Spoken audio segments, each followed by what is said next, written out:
이제 공학기술자가 어떤 역할을 하고 어떤 기능을 요구하는지, 공학기술자에 대해서 어떤 역할을 요구하는지에 대해서 설명을 드리겠습니다.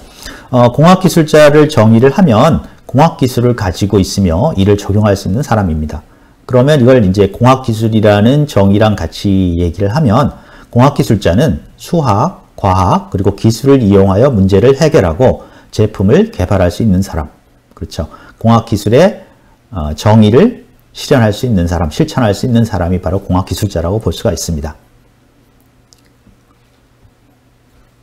그래서 공학기술자한테 이제 요구하는 사항이 있는데요. 물론 이제 공학기술자는 수학하고 과학의 어떤 지식이 있어야겠죠. 하지만 앞에 이제 타이슨 씨에서 보는 것처럼 꼭 어떤 부분에 대해서 아주 전문적인 것이 없더라고 하더라도, 기술이라든가 그런 쪽에만 능력이 있다 하더라도 어떤 과학이나 수학은 어떤 태도, 합리적인 태도 또는 일의 절차 정도만 여러분들이 따라갈 수 있어도 훌륭한 공학기술자가 될 수가 있습니다. 그래서 그런 수학, 과학, 기술 외에 몇 가지 더 이제 어떤 성격이라고 그럴까요? 어떤 태도 같은 거를 공학기술자의 일반적 요구사항으로 한번 알아보면, 첫 번째는 문제를 해결할 수 있어야 됩니다. 문제를 해결한다는 것은 물론 이제 기술이라든가 지식도 있어야 되지만 어떤 태도도 굉장히 중요하죠. 적극적이어야 되고요. 어려움이 있더라도 그것을 극복할 수 있다. 그런 태도. 그 다음에 지구력도 있어야 되고요. 뭐 그런 문제 해결을 위해야 되는 거고요. 브레인스토밍이라는 것은 어떤 문제가 생겼을 때 여러 가지 다양한 생각들을 해보고, 다양한 생각들을 제한 없이 이렇게 끄집어내서 생각해 볼 수 있는, 그리고 그걸 정리할 수 있는 기술이라고 볼 수가 있습니다. 모델링과 시제품 개발이라는 것은 어떤 우리가 사실은 설계를 한다는 것은 실제 없는 제품을 만드는 거거든요. 그러다 보니까 없는 것을 다 그대로 만들 수는 없잖아요. 그대로 만들었을 때 그게 잘못될 수도 있고, 그러니까 그것을 어떤 제약 조건 때문에 실제 만들지 못하니까 그걸 제약 조건을 피해서 모델을 만들고, 그 모델을 가지고 테스트할 수 있는, 시험할 수 있는 시제품을 개발할 수 있는 능력이 필요합니다. 분석적 사고라는 것은, 이건 이제 과학적 사고랑도 굉장히 비슷한데요. 어떤 문제가 생겼을 때 그것들의 증거를 모으고 그 이유를 밝힐 수 있도록 하기 위해서는 실험을 이제 계획을 해야 됩니다. 실험을 계획하고 그걸 실행하고, 그 다음에 그 결과를 가지고 그 원인을 파악해내는 그러한 어떤 사고방식을 갖고 있어야 됩니다. 최적화라는 것은 우리가 제품을 설계를 하다 보면 여러 가지 변수들이 있습니다. 그래서 그 변수들이 사실은 내가 원하는 대로 다 좋을 수는 없거든요. 서로 약간은 어떤 것을 좋게 하면 다른 건 나쁘게 되고 뭐 그런 것들이 있습니다. 그랬을 때 그것을 어떤 요구에 따라서, 원래 처음 이 제품을 요구하는 요구에 맞춰서 얼마나 적절히 최적화하느냐, 그러한 어떤 태도라든가 방법들을 알고 있어야 될 겁니다. 그리고 마지막으로는 의사소통과 협력. 아까도 보면 아시겠지만 특히 요즘엔 더 그게 심해졌지만 어떤 제품 개발이 혼자 할 수 있는 것들이 아닙니다. 그래서 최근에 복잡해지고 다국화된 제품들을 만들다 보니까 뭐 외국 사람들하고도 소통을 해야 되고요. 그래서 뭐 외국어나 그런 것뿐만 아니라 그런 태도, 다른 사람들의 의견을 이렇게 열고서 오해 없이 받아들일 수 있는 태도, 그 다음에 나의 의견을 다른 사람 의견하고 조화시킬 수 있는 태도, 그런 것들이 필요합니다. 그래서 이러한 태도들이 기술하고 뭐 지식도 필요하지만 이러한 태도들이 공학기술자로서 요구되고 있습니다.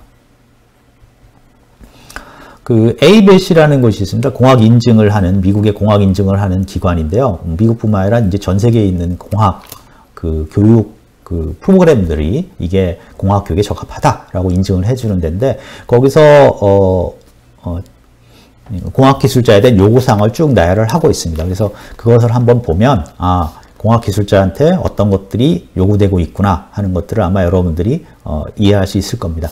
첫 번째는 이제 공학기술의 그 정의에 따라서 수학, 과학, 엔지니어링 지식을 적용할 수 있는 능력, 그러니까 수학, 과학, 기술을 적용할 수 있는 능력이 필요하다. 그렇게 되고요. 두 번째는 실험을 설계하고 실행할 수 있으며 그 결과를 분석하고 자료를 해석할 수 있는 능력, 분석적 사고, 분석적 기술이 필요한 거죠.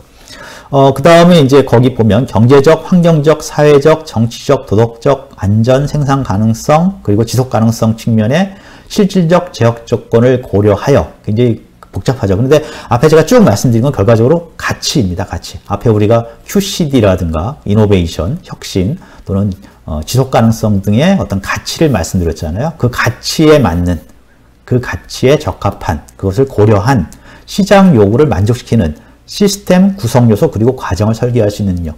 이 시스템하고 구성 요소라는 거는 뒤에 이제 시스템스 엔지니어링이라는 말을 잠깐 설명을 드리겠는데, 제품이 굉장히 복잡하니까 그거를 하나로 그러니까 전체를 한 번에 이렇게 설계하거나 이렇게 만들어내기가 좀 곤란하거든요. 그래서 그걸 나눠서 잘 만들자는 게 바로 시스템. 그러면 구성 요소 그런 겁니다. 그 다음에 과정을 설계할 수 있는 능력이 필요하다. 이렇게 볼 수 있고요.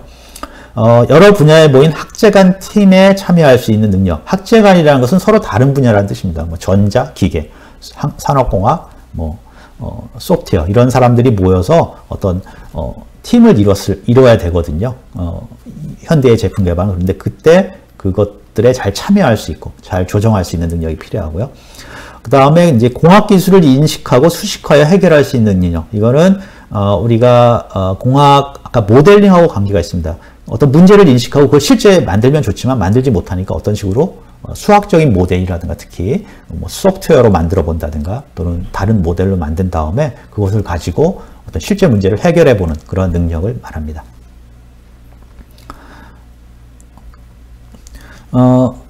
다음 6번째는 직업적 책임과 윤리에 대한 이해입니다.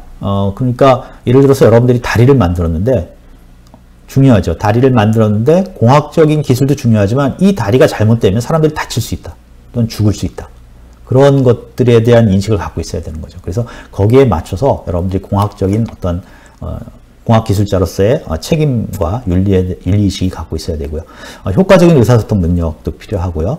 국제적, 경제적, 환경적 그리고 사회적 측면에서 공학기술 결과가 가져올 영향을 이해하는 데 필요한 광범위한 교육을 받아야 된다. 아까 그 직업적 책임과 윤리를 우리가 생각할 수 있으려면 이러한 영향을 파악할 수 있어야 되지 않습니까? 그러니까 공학기술자는 이런 굉장히 광범위한 어떤 상식적인 그런 지식도 필요합니다. 평생 학습에 대한 요구와 능력에 대한 인식. 이거는 이제 공학기술이 계속 발전하다 보니까 계속해서 학습을 해야 되는 거죠. 현시대 이슈에 대한 지식. 이것도 앞에 그 국제적, 경제적, 환경적 그런 지식과 비슷한데요. 현대 우리의 문제점이 뭐냐, 또는 현대 우리가 추구해야 될 바가 무엇이냐, 그런 것들이 이제 관한 지식이 필요합니다.